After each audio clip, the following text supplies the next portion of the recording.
PM Modi को G seven summit के लिए कार्नी ने क्यों दिया न्योता, कनाडा में उठे सवाल। कनाडा के प्रधानमंत्री मार्क कार्नी ने अल्बर्टा प्रांत के कानानास्किस में इसी महीने होने वाले जी7 देशों के शिखर सम्मेलन में भारतीय प्रधानमंत्री नरेंद्र मोदी को न्योता दिए जाने की वजह बताई है।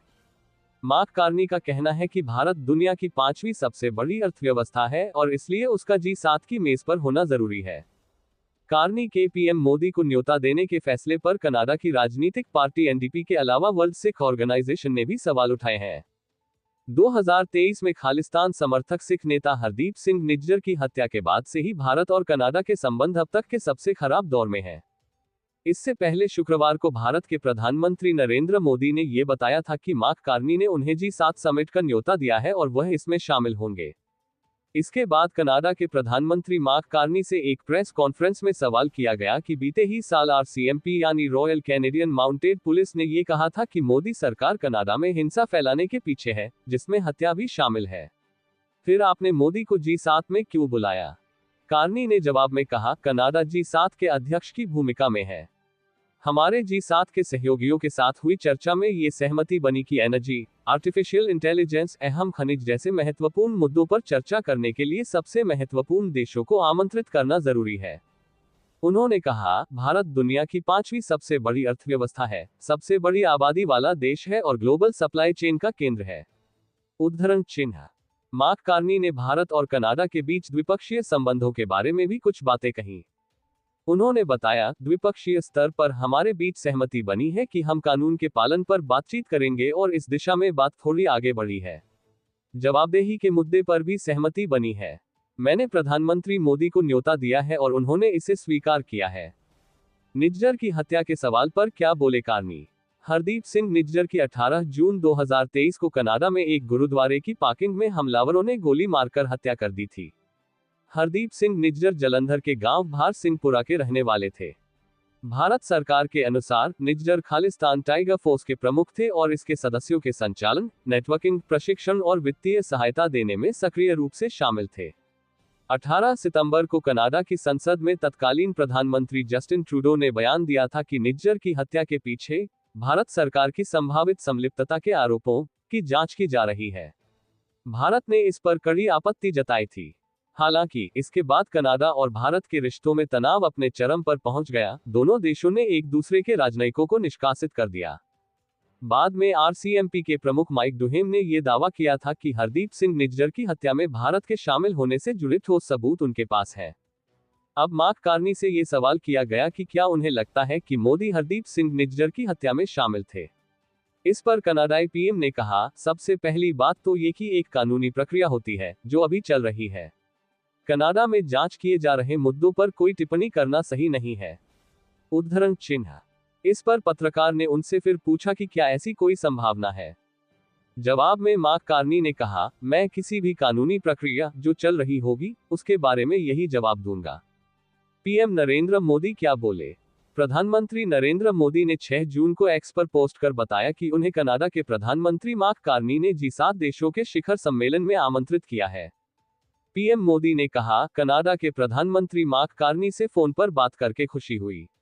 हाल ही में हुए चुनाव में उनकी जीत पर उन्हें बधाई दी और इस महीने के आखिर में कानानास्किस में होने वाले जी7 शिखर सम्मेलन में आमंत्रित करने के लिए उन्हें धन्यवाद दिया। पीएम मोदी ने कहा कि भारत और कनाडा आपसी सम्मान और साझा हितों के मार्गदर्शन में नए जोश के साथ मिलकर काम करेंगे। पीएम ने लिखा, शिखर सम्मेलन में हमारी मुलाकात की प्रतीक्षा है। इस साल जी7 देशों का शिखर सम्मेलन 15 से 17 जून तक कनाडा के अल्बर्टा प्रांत के कानानास्किस में आयोजित किया जा रहा है। इस सम्मेलन में America, France, Britain, Japan, Italy, Germany और कनाडा के शीर्ष नेताओं की भागीदारी होगी। विरोध और समर्थन दोनों। कंजर्वेटिव पार्टी के नेता पियर पॉलिवेयर ने पीएम नरेंद्र मोदी को न्योता देने के फैसले को जरूरी बताया है। पियर पॉलिवेयर ने कहा, भारत पिछले 6 से 7 जी7 देशों के शिखर सम्मेलन का हिस्सा रहा है। भारत बड़ी और तेजी से बढ़ती हुई अर्थव्यवस्था है। हमें अपनी नेचुरल गैस और तकनीक भारत को बेचने की जरूरत है। हमें ट्रेड और सुरक्षा के मामले पर भी भारत के साथ काम करने की जरूरत है। मेरा मानना है कि भारत को न्योता भेजना जरूरी था। हालांकि उन्होंने ये भी कहा कि हमें उम्मीद है कि जब भारतीय पीएम और कनाडा के पीएम के बीच बात होगी तो कार्नी देश की सुरक्षा को लेकर भी चर्चा जरूर करेंगे। वर्ल्ड सिख ऑर्गेनाइजेशन के अध्यक्ष दानिश सिंह ने कहा, ये कनाडा में रहने वाले सिखों के साथ धोखा है। और सिर्फ समुदाय नहीं बल्कि ये कनाडा के मूल्यों के साथ भी धोखा है। भारत भाई हरदीप सिंह निज्जर की हत्या में किसी भी तरह की भूमिका से इनकार करता रहा है और कनाडा के अधिकारियों के साथ सहयोग करने से भी इनकार करता रहा है। ये शर्मनाक और खतरनाक दोनों है। दानिश सिंह ने कहा, हम ऐसी परिस्थितियों में रूस, चीन या ईरान के नेताओं का कभी स्वागत नहीं करेंगे। भारत ने कनाडा की जमीन पर विदेशी हस्तक्षेप और हत्याओं की साजिश रचने सहित अंतर्राष्ट्रीय दमन के मामले में बहुत कुछ किया है और अब उनका रेड कारपेट पर स्वागत किया जा रहा है। वहीं कनाडा की न्यू डेमोक्रेटिक पार्टी ने कहा है कि वो सिख समुदाय का समर्थन करती है। एनडीपी की सांसद जेनी क्वॉन ने सोशल मीडिया प्लेटफॉर्म एक्स पर पोस्ट किया, एनडीपी सिख समुदाय के साथ मिलकर पीएम कार्नी के मोदी को G7 शिखर सम्मेलन के लिए आमंत्रित करने की निंदा करती है। जेनी ने कहा, मोदी का शासन हरदीप सिंह निज्जर की हत्या से जुड़ा हुआ है। कनाडा को न्याय और मानवाधिकारों को प्राथमिकता देनी चाहिए, न कि उन लोगों के साथ कूटनीति करनी चाहिए जो हमारी संप्रभुता को खतरा पहुंचाते हैं। वहीं कनाडा के पूर्व सांसद चंद्र आर्य ने पीएम मोदी की यात्रा को भारत कनाडा के संबंधों के लिए अहम बताया है। उन्होंने एक्स पर पोस्ट किया, भारत के पीएम नरेंद्र मोदी की कनाडा यात्रा कनाडा भारत संबंधों के लिए बहुत महत्वपूर्ण है। क्या कह रहे हैं एक्सपर्ट? साउथ एशिया मामलों के विशेषज्ञ माइकल कुगेलमैन ने कहा कि भारत को G7 शिखर सम्मेलन में न्योता मिलना भारत के वैश्विक महत्व को दिखाता है। उन्होंने कहा, ये भारत कनाडा के बीच उभरते तनाव को नहीं दिखाता है। आने वाले समय में रिश्तों में नरमी आने के संकेत हैं। लेकिन आखिरकार पश्चिमी और दुनिया की चौथी सबसे बड़ी अर्थव्यवस्था के एक शीर्ष भागीदार को शिखर सम्मेलन से बाहर रखना मुश्किल है। वहीं कनाडाई विशेषज्ञ वीना नजीबुल्ला ने कहा कि भारत को G7 शिखर सम्मेलन का न्योता देना मुश्किल लेकिन जरूरी फैसला था। उन्होंने कहा, भारत वैश्विक मंच पर महत्वपूर्ण है। भारत दुनिया की बड़ी अर्थव्यवस्था है। 2019 से भारत को G7 शिखर सम्मेलन में बुलाया जा रहा है। भारत का टेबल पर होना जरूरी है। द्विपक्षीय संबंधों के लिए भी भारत को बुलाना जरूरी था, क्योंकि ये दोनों देशों के संबंधों को दोबारा बनाने में रास्ता बन सकता है। वहीं सामरिक मामलों के जानकार ब्रह्मा चेलानी कहते हैं कि कनाडा ने 38 देशों के अंतर्राष्ट्रीय संगठन ऑर्गेनाइजेशन फॉर इकोनॉमिक कोऑपरेशन यानी OECD की चेतावनी के बाद भारत को न्योता दिया है।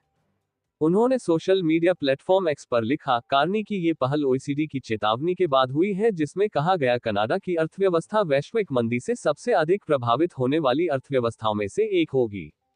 साफ है कि कार्नी भारत और चीन दोनों के साथ तनावपूर्ण संबंधों को सुधारकर कनाडा की स्थिर अर्थव्यवस्था को पुनर्जीवित करने की कोशिश कर रहे हैं। ब्रह्मा चेलानी ने लिखा, लेकिन मोदी क्या हासिल करना चाहते हैं? कनाडा खालिस्तान चरमपंथी आंदोलन का वैश्विक केंद्र बना हुआ है, जो भारत की मोस्ट वांटेड सूची में शामिल खतरनाक आतंकवादियों को पनाह दे रहा है। लेकिन ओटावा ने नैरेटिव को बदल दिया।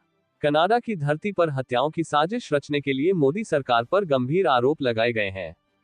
जब तक मोदी भारत विरोधी चरमपंथियों को राजनीतिक स्थान देने की कनाडा की नीति में बदलाव के साथ बेहतर संबंधों को नहीं जोड़ते, तब तक वे इन शिखर सम्मेलनों में निवेश करने के अपने रिकॉर्ड को चमकाने का जोखिम उठा रहे हैं, जो नतीजों की तुलना में अधिक दिखावटी होते हैं।